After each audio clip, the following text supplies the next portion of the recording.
দিন আগেও ব্রাজিলের দলে নেয়ার কোনো প্ল্যানই ছিল না। সেই নেইমারই এখন পুরো বিশ্বকাপ স্কোয়াডের সবচেয়ে বড় ট্রাম্প কার্ড। কিন্তু প্রশ্ন হলো, হঠাৎ এমন কি হলো যে আনচেলত্তি শেষ মুহূর্তে পুরো টিমের ইকুয়েশনই বদলে ফেললো?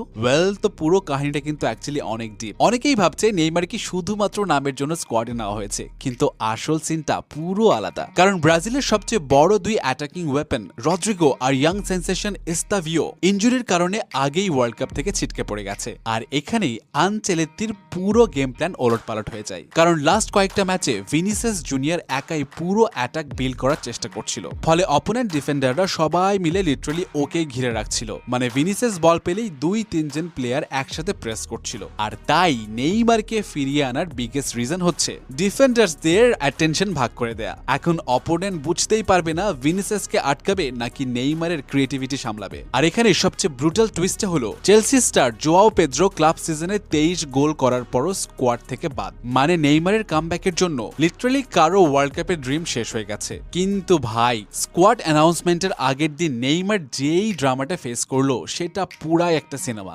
সান্তোসের হয়ে লাস্ট ম্যাচ খেলছিল নেইমার। ম্যাচের 65 মিনিটে সে সাইড লাইনে দাঁড়িয়ে পায়ে স্প্রে নিচ্ছিল। ঠিক তখনই ফোর্থ অফিসিয়াল ভুল করে সাবস্টিটিউশন বোর্ডে 10 নম্বর অর্থাৎ নেইমারের জার্সি নাম্বার তুলে ধরে, যেখানে আসলে কোচ বদলাতে চেয়েছিল 31 নম্বর ডিফেন্ডার এসকোবারকে। কিন্তু প্রবলেম হলো রিপ্লেসমেন্ট প্লেয়ার অলরেডি মাঠে ঢুকে পড়ে। আর ফুটবলের নিয়ম অনুযায়ী নতুন প্লেয়ার মাঠে ঢুকে পড়লে সাবস্টিটিউশন অফিসিয়ালি কমপ্লিট হয়ে যায়। তাই নেইমার যখন আবার মাঠে ফিরতে যায়, রেফারি সরাসরি তাকে থামিয়ে দেয়। আর নেইমার তো তখন পুরা রেগে মেগে অস্থির। সে রেফারির সাথে তর্ক শুরু করে দেয় আর উল্টো ইয়েলো কার্ড খেয়ে বসে। কিন্তু এখানেই শেষ না।